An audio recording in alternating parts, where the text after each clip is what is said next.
يقول الله سبحانه وتعالى في كتابه المبين. Allah سبحانه وتعالى il dit dans son livre sacré dans le Coran, بسم الله الرحمن الرحيم. أومن كان ميتا فأحييناه وجعلنا له نورا يمشي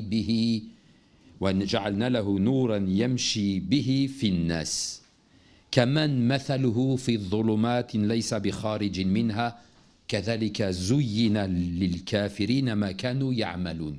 Je vais répéter ce verset une deuxième fois en arabe, puis on essayera de l'expliquer tous ensemble. أومن كان ميتا فأحييناه وجعلنا له نورا يمشي به في الناس كمن مثله في ظلمات ليس بخارج منها كذلك زين للكافرين ما كانوا يعملون. صدق الله العظيم. Dans ce verset du Coran, Allah subhanahu wa ta'ala, il parle de l'hayat et il parle de l'maut. Il parle de la vie et il parle de la mort. Mais il parle de la vie et de la mort à ceux qui sont vivants. Donc, qu'est-ce que veut dire Allah subhanahu wa ta'ala à travers ce verset du Coran? Bismillahir Rahmanir Rahim, yaqul Awaman kana mayyitan fa ahyaynahu. Awaman, il donne l'exemple d'une personne qui est morte, puis qu'il la refait revivre. Mayyit, une personne qui est morte, puis qui revit. Ce n'est pas la mort du corps, c'est la mort de l'esprit, c'est la mort de l'âme, c'est la mort du cœur. Parce que sinon, une personne qui est morte, elle est morte. Elle ne revient pas une deuxième fois à la vie. Lorsque Allah subhanahu wa ta'ala ressuscitera toutes les âmes, ce sera dans l'au-delà. Ici, dans ce verset du Coran, il parle de ce monde d'ici-bas et il donne l'exemple d'une personne ou des personnes qui sont mortes, puis qu'il les a refait vivre une deuxième fois. Awaman kana mayyitan fa ahyaynahu. Nous avons cette personne qui est morte, nous lui avons redonné la vie. Puis وَجَعَلْنَا لَهُ نُورًا يَمْشِي بِهِ فِي النَّاسِ. Et nous lui avons donné la lumière, une lumière, nour. Grâce à cette lumière, cette personne peut vivre, peut avancer dans le tunnel qui est plein de dhulumat, qui est sombre. Allah subhanahu wa ta'ala donne l'exemple dans cette vie d'ici-bas de la vie et de la mort pour une même personne qui est vivante. C'est que ce qui veut dire que al-iman wal-kufr. Al-iman huwa al-hayat. La foi, c'est la vie. La foi en Dieu et la pratique qui découle de cette foi, c'est la vie, c'est la vraie vie. Et tu as besoin dans cette vie d'ici-bas de suivre un chemin. Tu as besoin dans cette vie d'ici-bas d'être éclairé dans le chemin qui t'amène dans ton but que tu t'es fixé. Ce chemin, il a besoin d'être éclairé. C'est pour ça qu'Allah subhanahu wa ta'ala donne l'exemple Awaman kana mayitan fa ahyaynahu wa ja'alna lahu nur. Nous lui avons donné la lumière. Tu as besoin d'être éclairé dans ton chemin. Parce que tout autour de toi, c'est l'obscurité.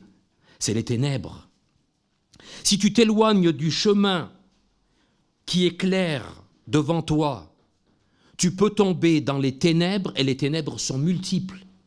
Dans ce verset du Coran, et souvent nous disons les frères et les sœurs, que Allah subhanahu wa ta'ala, quand il parle de la lumière, il ne parle pas des lumières, il parle de la lumière, nour. C'est la lumière de la foi. C'est la lumière d'Allah subhanahu wa ta'ala qui éclaire ta vie, nour. Mais les ténèbres sont multiples, dhulumat. Elles sont multiples. Les dangers sont multiples.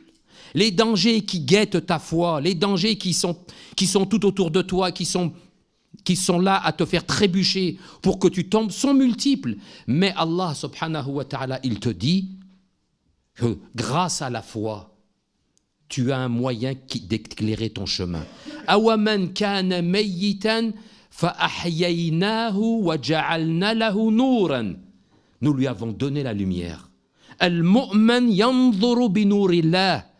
Le croyant, dans sa vie de tous les jours, il regarde avec la lumière d'Allah. Il entend, il agit avec Allah subhanahu wa ta'ala. On appelle ça al-hidayah. Allah subhanahu wa ta'ala guide ton chemin. C'est lui qui t'emmène dans ce chemin de la lumière. أَوَمَنْ كَانَ مَيِّتًا فَأَحْيَيْنَاهُ وَجَعَلْنَا لَهُ نُورًا يَمْشِي بِهِ فِي النَّاسِ. يَمْشِي بِهِ فِي النَّاسِ. Tu es un exemple pour les autres aussi, parce que tu es une personne qui marche dans le chemin de la lumière. Grâce à quoi? À ta foi. Al-Iman. Puis il donne l'autre exemple aussi. Il a donné l'exemple de celui, parce que qu'est-ce que ça veut dire? Al-Hayat wal-Maut. Al-Hayat wal-Maut, dans ce verset du Coran, c'est Al-Hayat al-Ruh, l'âme, le cœur. Et dans d'autres passages dans le Coran al-Karim, Allah subhanahu wa ta'ala, il dit qu'il y a des personnes qui sont mortes, même s'ils y respirent. Ils respirent, ils mangent, ils dorment, il boit, il travaille, il fait ses activités qu'il a à faire, mais en vérité, il est mort. Il n'a pas de principe, il n'a pas la foi, il n'est pas éclairé, il vit dans les ténèbres. Donc cette personne, aux yeux d'Allah, c'est une personne qui est morte. Parce que cette personne, elle fait les mêmes choses que font les animaux. Un animal, il mange, toi tu manges. Un animal, il boit, toi tu bois. Un animal, il fait ce qu'il a à faire, toi tu fais ce que tu as à faire. Qu'est-ce qui différencie toi de l'animal? L'aql, tu réfléchis. Tu réfléchis à ce qui est bien et ce qui n'est pas bien à faire. Tu es éclairé par la foi. Si tu n'as pas la lumière de la foi, tu peux te comporter comme un animal. Et dans le Coran, Allah subhanahu wa ta'ala dit al-adhal. Des fois, malheureusement, plus grave qu'un animal, parce que l'animal, il n'a pas la chance que tu as de réfléchir. Tu as réfléchi à ce que tu fais. Afala ta'qiloun. Est-ce que dans le Coran, combien de fois Allah subhanahu wa ta'ala nous demande et nous recommande de quoi? De réfléchir. Qu'est-ce que vous êtes en train de faire? À quoi vous pensez? Afala ta'qiloun. Et donc, ce verset du Coran qui parle de la vie et de la mort, c'est la mort du cœur. Dans les riwayats, on dit fi madhmuniha mayyitun bayna al-ahya. Mayyitun bayna al-ahya. Tu es une personne mort-vivant. Qu'est-ce que ça veut dire mort-vivant? C'est que tu es vivante, mais en vérité, anta mayyit. Anta mayyit bayna al-ahya. Al-ahya, les vivants, ce sont ceux qui ont la foi. Ce sont ceux qui sont régis par des principes de la foi en l'islam, la foi en Dieu, en l'amour du prophète Mohammed sallallahu alayhi wa alihi et de sa sainte famille. Et le deuxième exemple, on a parlé de la vie, on a parlé de la foi. Kaman mathaluhu fi dhulumat laysa bi kharijin minha. Et il y a l'autre exemple de celui qui est dans les ténèbres, pas une, les, parce que les ténèbres sont multiples, les dangers sont multiples. كَمَنْ مَثَلُهُ فِي ظُلُمَاتٍ لَيْسَ بِخَارِجٍ مِنْهَا. Il est impossible, si tu n'es pas éclairé par la foi, de sortir des ténèbres où tu es. C'est impossible. C'est impossible. Quel moyen tu as, toi, de sortir de l'endroit où tu es, si tu n'es pas éclairé? Je te donne un exemple. Tu es dans un tunnel sombre. Il n'y a aucun endroit où tu puisses voir. C'est tout noir dans ce tunnel. Comment tu peux avancer? Si tu avances et s'il y a un obstacle devant toi, tu ne le vois pas, tu tombes. Tu as besoin d'être éclairé dans ce tunnel pour pouvoir faire attention à tous ces obstacles qui sont soit devant toi, soit à côté de toi. Et la foi, c'est ça. La piété, c'est ça. Taqwa Allah, c'est ça. Et Allah subhanahu wa ta'ala, dans le deuxième exemple, il dit Kaman mathaluhu fi dhulumatin laysa bi kharijin minha kadhalika zuyyina lil kafirina ma kanu ya'malun. Allah subhanahu wa ta'ala, celui qui est dans les ténèbres et qui n'est pas éclairé par la foi, Allah subhanahu wa ta'ala yuzayyin lahu amala. Pour lui, ce qu'il fait, c'est bien. Il croit que ce qu'il fait, c'est bien. Yuzayyin Allah subhanahu wa ta'ala amala. Pourquoi? Parce que cette personne s'éloigne.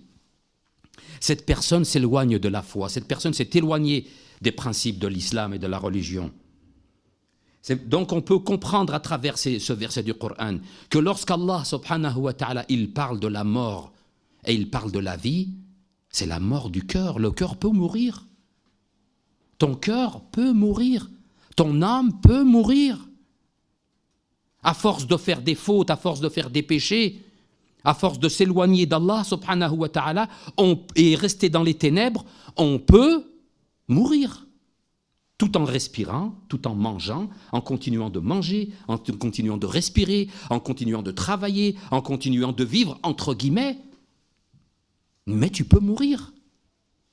Et ce que nous avons besoin, grâce à Dieu, alhamdulillah, et ce qui est nécessaire, c'est de toujours avoir quoi? On appelle ça en arabe al-maw'idha.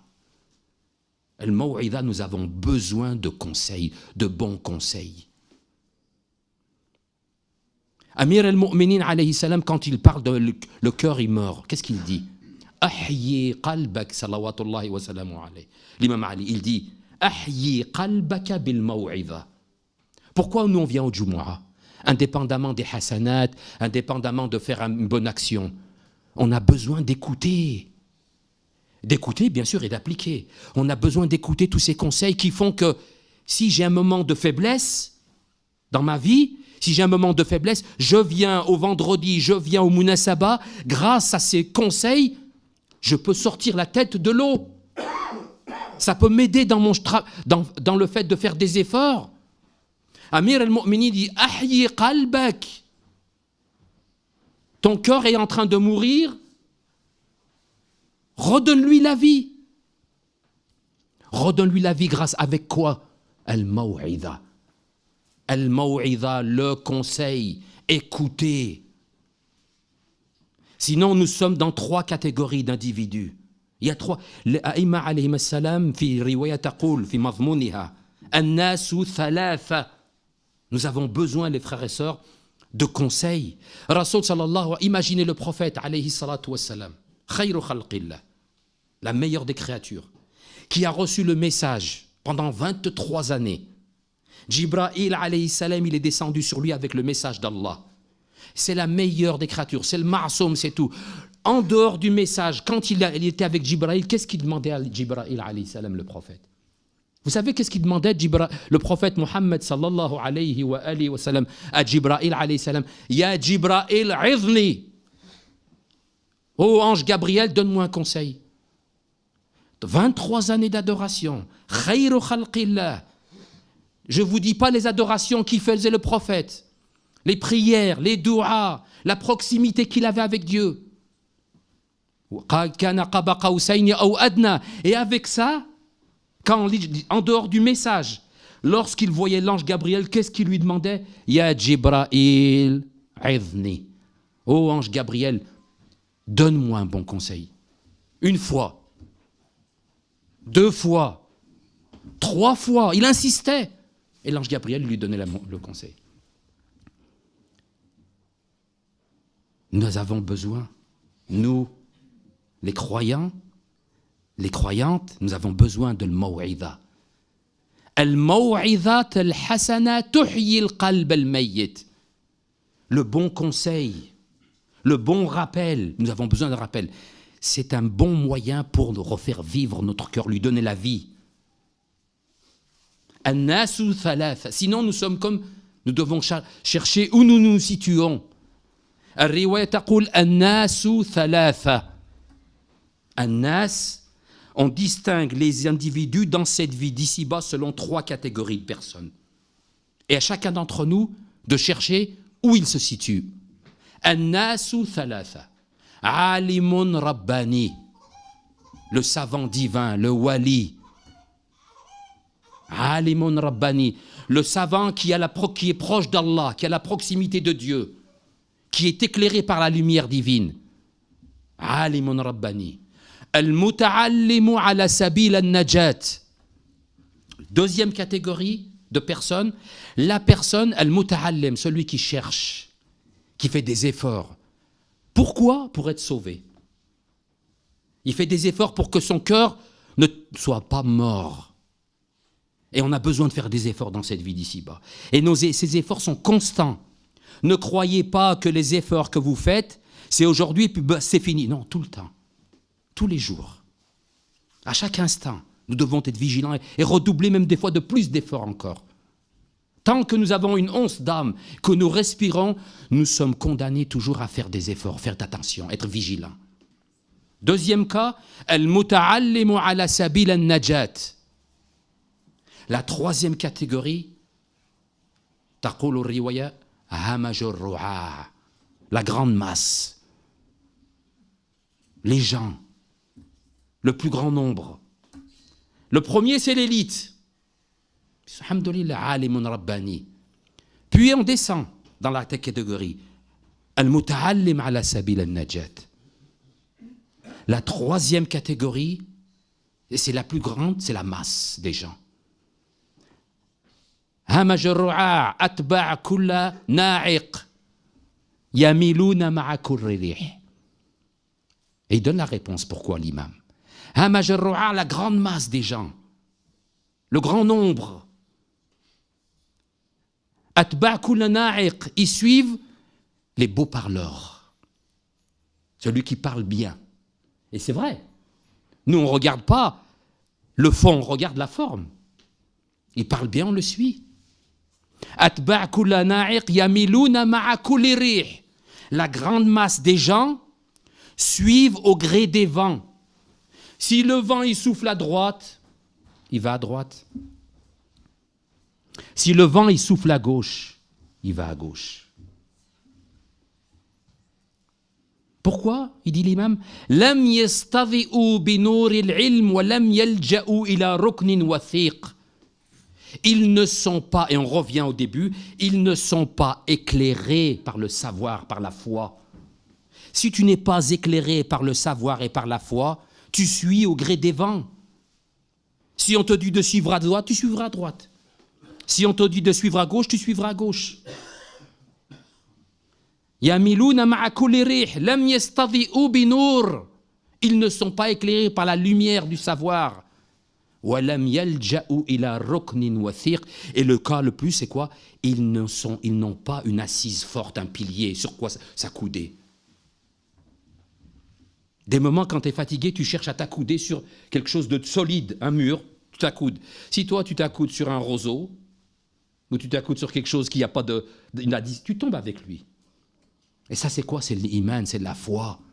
C'est taqwa Allah subhanahu wa ta'ala.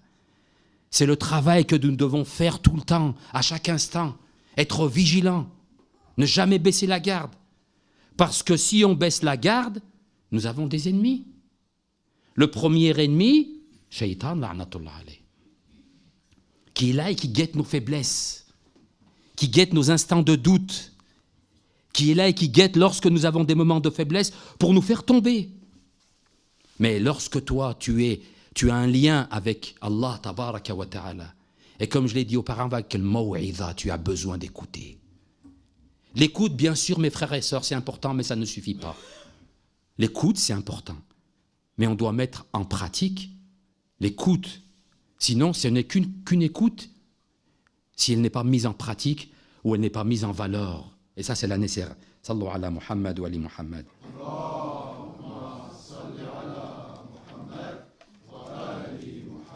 يقول أمير المؤمنين عليه السلام que Allah subhanahu wa ta'ala يعطي الدنيا. Allah azza wa jal يعطي الدنيا من يحب ومن لا يحب. Dieu est juste. Et il donne la vie et ce qu'il y a dans cette vie à tout le monde. À tout le monde. Que tu sois croyant ou non croyant, tu bénéficies de la vie et de ce qu'il y a dans cette vie. Les plaisirs, l'argent, le travail, les enfants, les maisons, les voitures, tout le monde. Tout le monde. Tout le monde peut bénéficier de cela, oui ou non? Oui. Allah subhanahu wa ta'ala yu'ti dunya man yuhib wa man la yuhib. Mais, il dit l'imam, mais yu'ti din illa liman yuhib. Dieu donne la vie et ce qu'il y a dans cette vie à tout le monde. Que tu sois musulman ou non musulman, tu profites de cette vie. Tu profites de l'eau, tu profites de l'air, tu profites de tout ce qu'il y a. Tout le monde profite de cela. Ce n'est pas limité aux musulmans. C'est tout le monde profite. Mais la religion, non. Mais din, non. Allah subhanahu wa ta'ala yu'ti ad-din. Il donne la religion, il donne l'amour du prophète Mohammed et de sa famille à qui? À celui qu'il aime. C'est un signe que Dieu il t'aime. Si tu es ici à la mosquée aujourd'hui, ce vendredi, et que tu es une personne qui fait attention, qui a des principes et qui fait attention à toutes ces choses-là, sache que c'est un gage que Dieu il t'aime. Parce que sinon tu n'es pas là. Tu es dans d'autres endroits. Tu es dans une autre situation. C'est pour ça qu'il dit, salawatullahi wa salamu alayhi, inna Allah subhanahu wa ta'ala yu'ti dunya man yuhib wa man la yuhib wa la yu'ti ad-din illa liman yuhib. Dieu donne la religion. C'est une faveur. On doit remercier des fois, on dit Alhamdulillah. Vous savez, quand on commence toujours les discours, on dit Alhamdulillah alladhi hadana li hadha. On remercie Dieu qui nous a guidés dans ce chemin. C'est une grâce. C'est une grâce que Allah subhanahu wa ta'ala vous a octroyée, vous a donné le fait que vous êtes dans ce chemin. Pour cela, remerciez Dieu. Et comment on le remercie? Par une obéissance sincère. Alhamdulillah alladhi hadana li hadha wa ma kunna linahtadiya lawla an hadana Allah. Hadha al-iman, cette foi, la foi, elle a des particularités. Pour pouvoir distinguer si tu es un croyant ou non, il y a certains points où tu peux distinguer.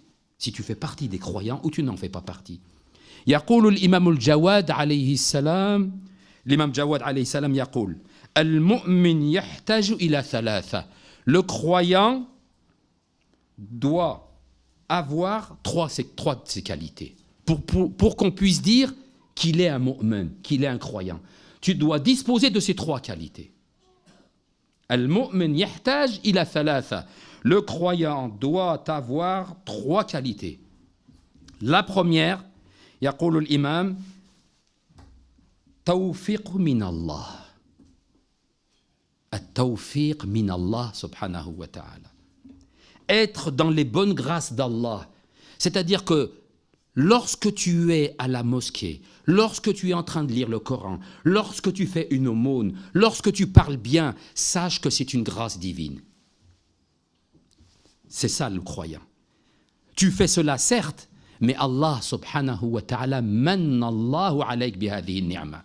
C'est une bénédiction que Dieu il t'a octroyé, le fait que tu te fasses une aumône, le fait que tu lis le Coran, le fait que tu aides un nécessiteux, le fait que tu donnes un coup de main, le fait que tu es une bonne personne, que tu as un bon comportement, c'est une grâce. Tu es dans la grâce de Dieu.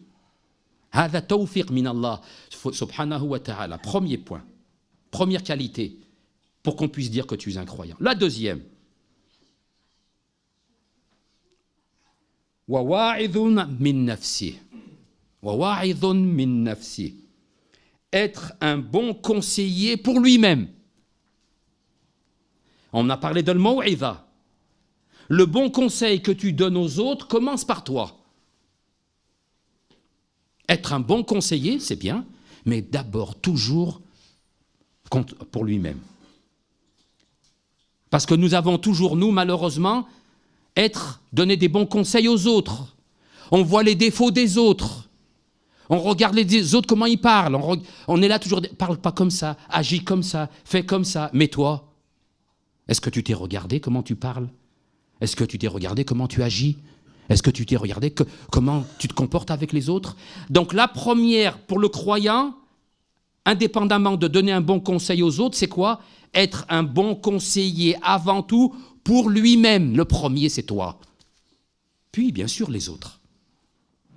Et le troisième, et ça c'est nécessaire, et le troisième, yaqulu l'imam, wa qubul mimman yansahuhu, et accepter les remarques que l'on peut nous faire. accepter les remarques que l'on peut nous faire. Pourquoi je parle de ça?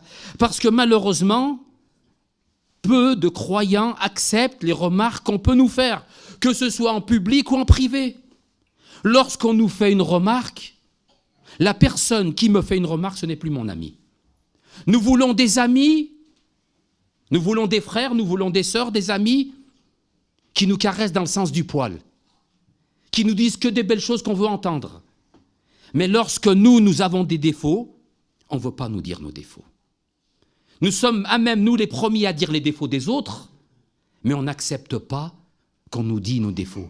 L'imam Ali, alayhi salam, il dit, le meilleur des frères ou des sœurs, c'est celui qui te dit ton défaut. Bien sûr, on le dit avec comportement, il y a une façon de dire les choses, mais en règle générale, ton frère, le croyant, la croyante, c'est celle qui, lorsqu'il voit quelque chose qui est dit, c'est pas bien. Il ne faut pas agir comme ça. Il ne faut pas penser comme ça. Il ne faut pas parler comme ça. Ça, c'est un mu'min. On dit al-mu'minu mir'atu akhi. Le croyant est comme le miroir. C'est comme un miroir avec son frère. Un miroir, c'est quoi? À quoi ça sert un miroir, les frères? Si vous vous levez le matin, vous avez besoin de vous coiffer, vous avez besoin de vous laver, vous avez besoin de... Si vous n'avez pas un miroir, comment pouvez-vous savoir ce qu'il y a sur votre visage, s'il y a sur votre tête? Vous avez besoin d'un miroir, pourquoi? Pour arranger votre visage, pour vous peigner, pour vous faire des choses... Voilà ça. Il dit, le mu'min, le croyant, il est comme ça avec son frère. Tant que nous, on accepte, on ne sera pas comme ça, on ne rentre pas dans la catégorie. On n'accepte pas le nasiha. Ad-din an-nasiha. La religion, c'est d'accepter aussi les remarques que l'on peut nous faire. Je le dis ça, certes, il faut le dire avec mais avec akhlaq. Parce que des fois, on a la vérité, on l'a dit, mais on l'a dit mal. On l'a dit pas avec de bonnes paroles. Il faut faire attention. Inna asdaqa al-hadith kitab Allah al-aziz. A'udhu billahi minash shaitan ar-rajim. Bismillahir rahmanir rahim. Wal 'asr. Innal insana lafi khusr. Illa alladhina amanu wa 'amilu s-salihati wa tawasaw bil haqqi wa tawasaw bis sabr.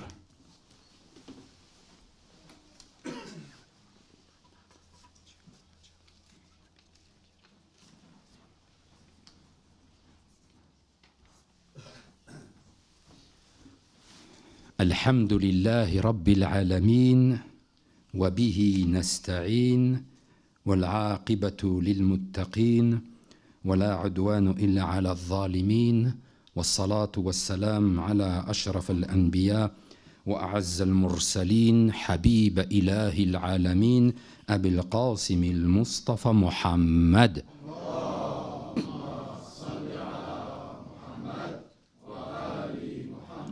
صلى الله عليه وعلى آله الطيبين الطاهرين المعصومين وصحبه المنتجبين وعلى جميع أنبياء الله والمرسلين عباد الله نشهد أن لا إله إلا الله وحده لا شريك له ونشهد أن محمدا عبده ورسوله أرسله بالهدى ودين الحق ليظهره على دين كله ولو كره المشركون ونشهد أن سيدتنا ومولتنا فاطمة الزهراء سيدة نساء العالمين ونشهد أن عليا أمير المؤمنين حجته والحسن حجته والحسين حجته والأئمة المعصومين من ذرية الحسين حجاج الله اللهم إني بهم أتولى ومن أعدائهم أتبرأ أيها المؤمنون vous les croyants et les croyantes, mes frères et mes sœurs, يقول رسول الله صلى الله عليه وآله وسلم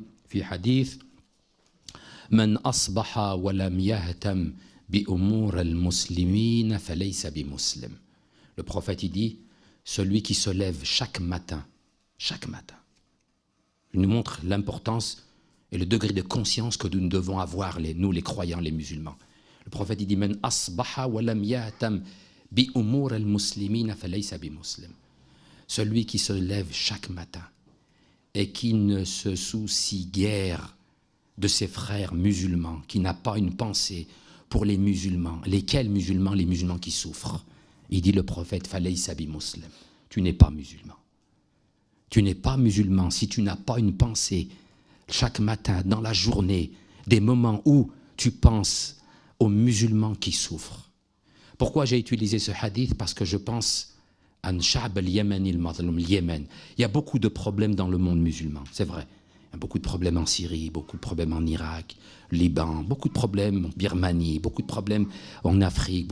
Mais le Yémen, ce qui se passe au Yémen, ça dépasse l'entendement.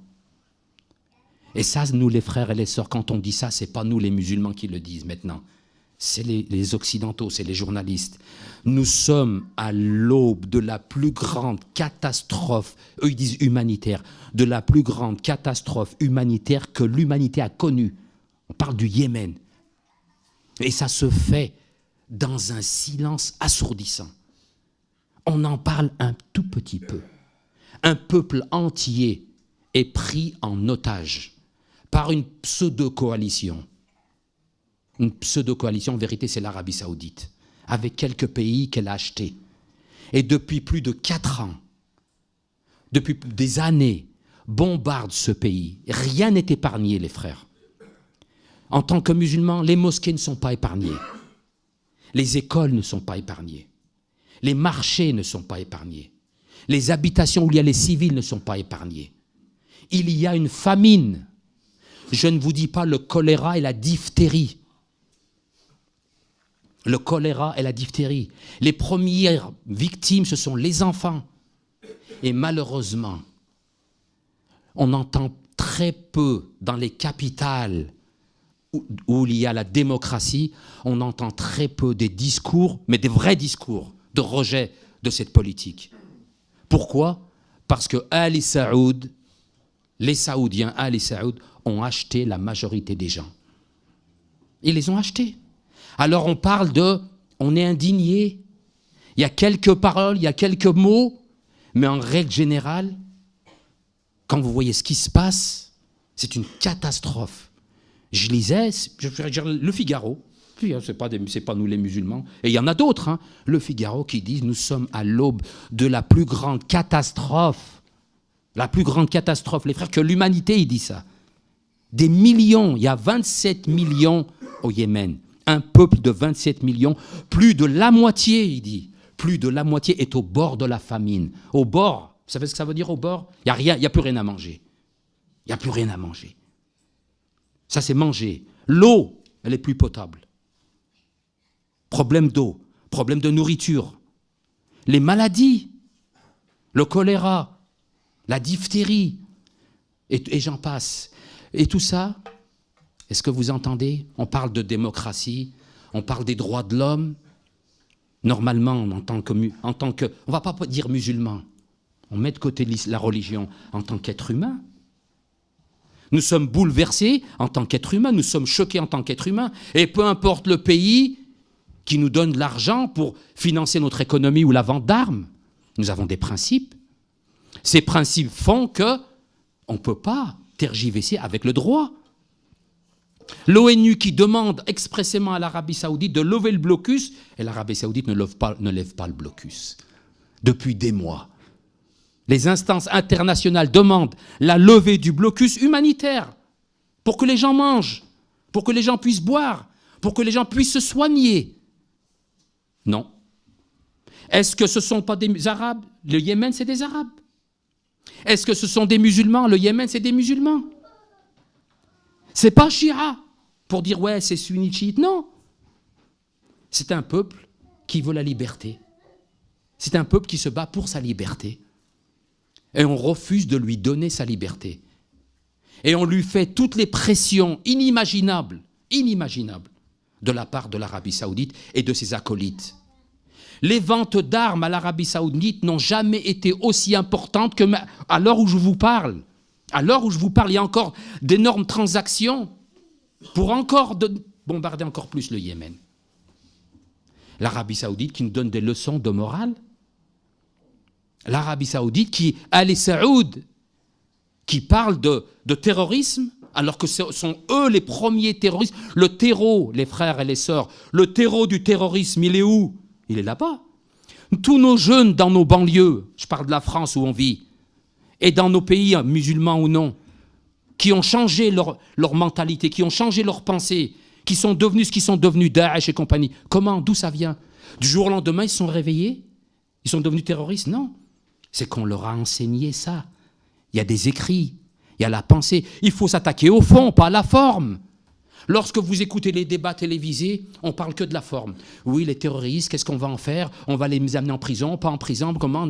Mais jamais, jamais, on parle comment c'est arrivé? Pourquoi c'est arrivé? D'où ça vient que ces jeunes-là, qui ont grandi en France ou ailleurs, qui étaient des jeunes qui ne pratiquaient pas, qui étaient loin de la pratique religieuse, ils sont devenus des gens qui sont prêts à tuer? Y a-t-il des écrits qui parlent de ça? Y a-t-il une pensée qui véhicule ça? Oui, la pensée wahhabite, la pensée dominante en Arabie Saoudite, le wahhabisme, qui fait des dégâts dans notre jeunesse. Parce que pourquoi? Notre jeunesse est ignorante, elle ne sait pas. Elle prend une personne qui parle bien de la religion, qui récite bien le Coran, on le suit. Parce que pour nous, on dit, on lui donne le bon Dieu en confession, mais c'est pas comme ça. Mais lui, il ne sait pas, le pauvre. Il suit parce qu'il entend une belle parole, il lit bien le Coran, il y dit bien des belles choses. Et ainsi Dieu, et ça rentre dans la tête, et tout doucement, et tout doucement. Le danger, il faut avoir le courage de dire. Le prophète, alayhi salatu wassalam, il dit « Man ra'a minkum munkaran » celui qui voit un mal, une injustice, qu'il la change. Qu'il la change.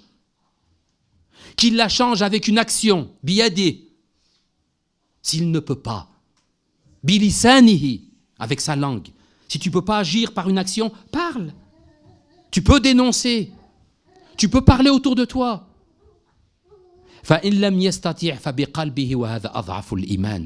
Si tu ne peux pas ni par une action, ni par ta langue, au moins dans ton cœur. Au moins dans ton cœur, désavoue-le ça. Malheureusement, une indifférence. Le Yémen, on ne dirait pas que c'est des Arabes, on ne dirait pas que c'est des musulmans. C'est pas grave. C'est pas grave. Ça bombarde tous les jours. À l'heure où je vous parle, ça bombarde. Des enfants morts. Bon, on ne parle que de la Syrie. La Syrie. Et on oublie quoi? Yémen. L'Arabie Saoudite, Ali Saoud, c'est le ras al-fitna. C'est la tête de l'fitna, ras al-fitna. Des problèmes qu'il y a dans tout le monde musulman. Mais il faut avoir le courage de le dire. Mais malheureusement, beaucoup d'États ne le disent pas parce qu'elles financent l'argent. Elles subventionnent, elles financent, elles agissent comme un veto sur toi. Tu parles, je reprends mon argent. Tu parles, j'achète plus.